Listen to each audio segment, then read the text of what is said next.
សក់ខ្ញុំនឹកឃើញពាក្យមួយដែលគេនិយមប្រើនៅក្នុងអំឡុងទសវត្សរ៍50 60 70ណាដែលគេប្រើក្នុងការប្រៀបធៀបឌឺដងទៅកាន់បញ្ញវន្តដែលសិក្សារៀនសូត្រនៅក្រៅស្រុកក៏ដូចជាអ្នកធ្វើការតស៊ូខាងក្រៅស្រុកដោយអ្នកខាងក្នុងស្រុកបានហៅចាត់ទុកពួកទាំងនោះថាជាពួកជើងអត់ជាប់ដីជើងអត់ជាប់ដីនេះគឺសំដៅទៅដល់បញ្ញវន្តទៅបានទៅដល់អ្នកធ្វើការតស៊ូផ្សេងនៅក្នុងអំឡុងសង្គ្រាមអីនៅក្រៅស្រុកជាពិសេសបញ្ញវន្តដែលបានទៅរៀនសូត្រនៅស្រុកបារាំងមានដូចជាលោកអ៊ីវកាលោកអីហ្នឹងជាដើមដូចជាលោកឌូក្រាស៊ីអីជាដើមដែលគេតែងតែហៅថាជើងអត់ជាប់ដីទៅពីមួយសម័យកាលទៅមួយសម័យកាលតែងតែមានពាក្យពេចក្នុងការលាបពណ៌គ្នាអត់ឈប់អត់ឈរដែរ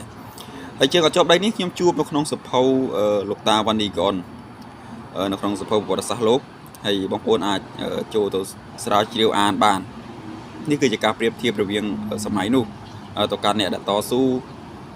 នៅខាងក្រៅស្រុកហ្នឹងដែលអ្នកខាងក្នុងស្រុកគេហៅអ្នកខាងក្រៅស្រុកថាជើងអត់ជាប់ដី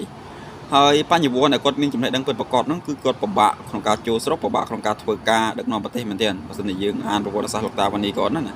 បាទបងប្អូនអាចទៅរកអានបាន